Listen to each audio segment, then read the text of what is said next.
All right, thank you everyone for joining our call with Anthony Donkoh. As always, please raise your hand and I'll unmute you. We'll start with Rich Scarcella. Thanks, Paul. Good morning, Anthony. How are you today? I'm good. How you doing? I'm well, thanks.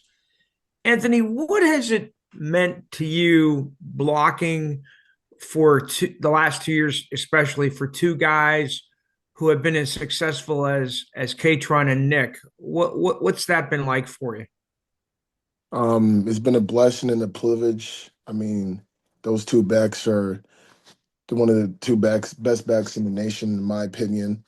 They bring energy every single day. Um, and so like when we were able to hit explosive runs for them and have them score, I'm just so happy for them and happy for like how we do as an offensive line to put them in that position to be so successful. Tyler Donahue. Thanks, Paul. Good morning, Anthony. How are you today? I'm good. How are you? Doing well. Thank you for your time today.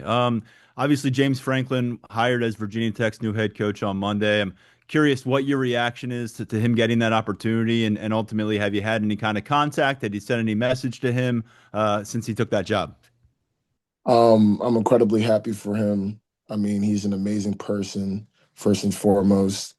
And so for him to get a job like that, I'm very happy and excited for him for his opportunity. I have not had the chance to yet to reach out to him, but whenever I get the chance to, I will. But yeah, I'm happy for him. Max Ralph. Anthony, appreciate the time this morning. Coach Terry talked yesterday about how he's challenged you guys as an offensive line, toward this stretch of the season, and you delivered on Saturday with a huge day. What has the challenge been like from him since he took over and trying to become the physical and dominant unit you guys envisioned for yourselves? I mean, he's really emphasized the fact that the game is won in the trenches. So like our practices have like kind of been structured towards that. We have more core run periods against the defense, more good on good periods, just for us to be more physical and run dominant. Um, and because he keeps drilling it, it's really been part of our DNA so far in this second half of the season. And so um, the other day was just a showing of how he's been emphasizing it. Daniel Gallen. Thanks for your time this morning, Anthony. At the end of the game on Saturday, you were standing on the field and hugging Terry. I think they had to push you guys back a little bit. What was going through your mind in that moment? I guess what were you feeling to have that sort of emotional reaction? Oh man, like every emotion possible. I was happy because we've got our first win, but I was so happy that it was our first win with Coach Terry at this part of the season. And so it was just like I just wanted to go and show him some love because I mean I love Coach Terry. He's an amazing coach, and I just wanted to make him feel that he was being loved from all of us, and especially from me. So that's why I did that. But I mean the emotions were high uh, after the game on Saturday. Greg Pickle. Anthony, thanks for your time this morning. Thank you. How you doing? I'm well, thanks. Thanks for asking. How are you? I'm good. Great. Hey, when you went back and watched the film, we all saw the fourth quarter and how well you guys did in the ground game, obviously, to close that game out. But when you went back and watched the tape, what stood out about what you guys were able to get going against that Michigan State defense over the final two drives?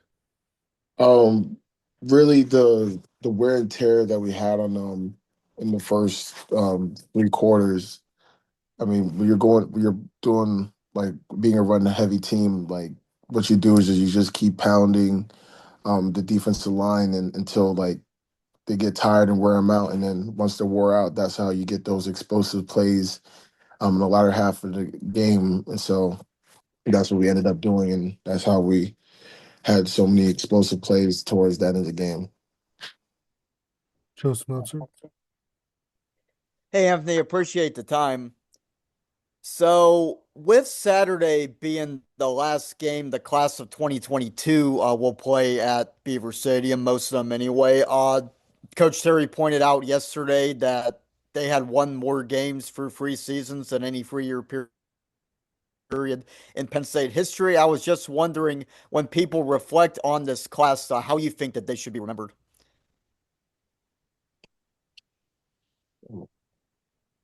Um, I mean, I have a lot of love for them, so I would say they should be remembered for the hard work and all the love that they poured into this university and into this program for the past 4 years of their careers here. That's how they should be remembered as. Tyler Donahue. Anthony, just a moment ago, you said that Coach Smith has been an amazing coach for you guys. You talked about the love that y'all have for him. What would be the case you would make if someone were to ask you, why should Terry Smith remain on as head coach at Penn State, not as an interim, but as the full-time guy? Because he is an extraordinary hard worker. He works very hard for us. He pours so much energy into us. He's around all the time. He wants to hear player feedback. He wants to know what we're doing right, what we're doing wrong. And he doesn't just listen to it. He takes the feedback and he runs with it and he makes the changes that are necessary that is beneficial to the team. Um, he is a Penn State blue blood for all the old folks. That's their main thing. Like they want a Penn State blue blood. I mean, he is an alum from here. But ultimately, he's an amazing human being, first and foremost. And he would just keep the Penn State culture, that family culture that we had around the same thing, and not change the culture into a business-like culture like most programs in the country. That's my spiel on having Coach Terry be hired as a head coach. Time for three more. Max Ralph. Thank you again, Anthony. Wanted to follow up on my earlier question about the challenge that Coach Terry has put on you guys. He said that part of what he's done is had you as the offensive line watch film in front of all your teammates. I guess was that a normal thing before he took over as well? And what has that experience been like watching film with him at the helm? It was like on and off before, kind of, I would say, but now like he really has like holds everybody accountable and stuff like that. He challenges us like on the film. He asks us like why we blocked this play a certain way or how we could do a better job of getting this block right in practice on film and stuff like that.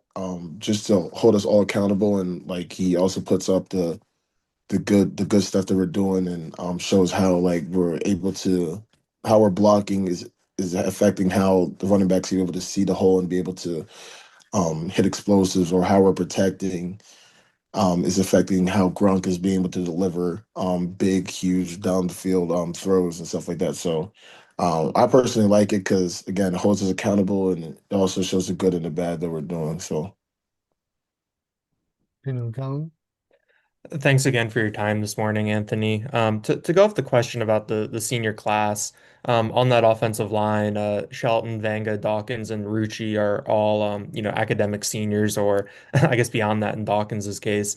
What has it been like to learn from those guys? To be in the room as a younger guy, play alongside them, and I guess be around them so much.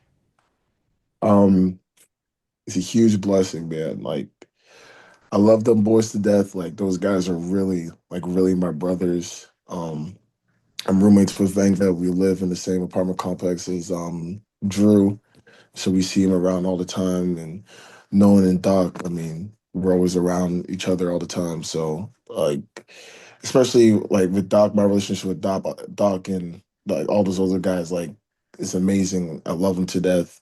They have really helped me become the man that I am now. And so I'm gonna miss them a lot when they're gone. So I'm trying to prepare my prepare myself for the end of the season when they're all gone. So Last question. Tyler Donahue. Thanks again, Anthony. Appreciate it, man. Wanted to kind of check on you with something I talked to Phil Troutwine about last Thursday when we had a call with him. He said he feels like your ability to play both tackle and guard is something that's, valuable for you now. It's going to be valuable down the road, maybe at the professional level. But he also mentioned that he thinks that guard is maybe where your maximum potential is at this stage of development. One, what have you been able to get out of that flexible role that you've played this season? And two, do you agree with that assessment? Do you think guard is maybe where that highest ceiling is for you moving forward? Um, yeah, I said this like before earlier on in the season. Whatever role that he had me has me play, I'm gonna embrace it fully.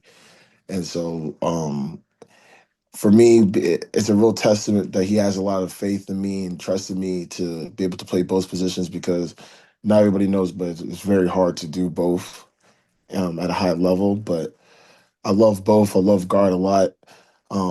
It's a very physically demanding position, and I feel like I'm physical enough to play it a lot of the time. So I love it, and tackle is the same way. So ultimately, if wherever I go in the league or whatever it is next year, I have whatever coach has me play, I'll play it to the highest level. So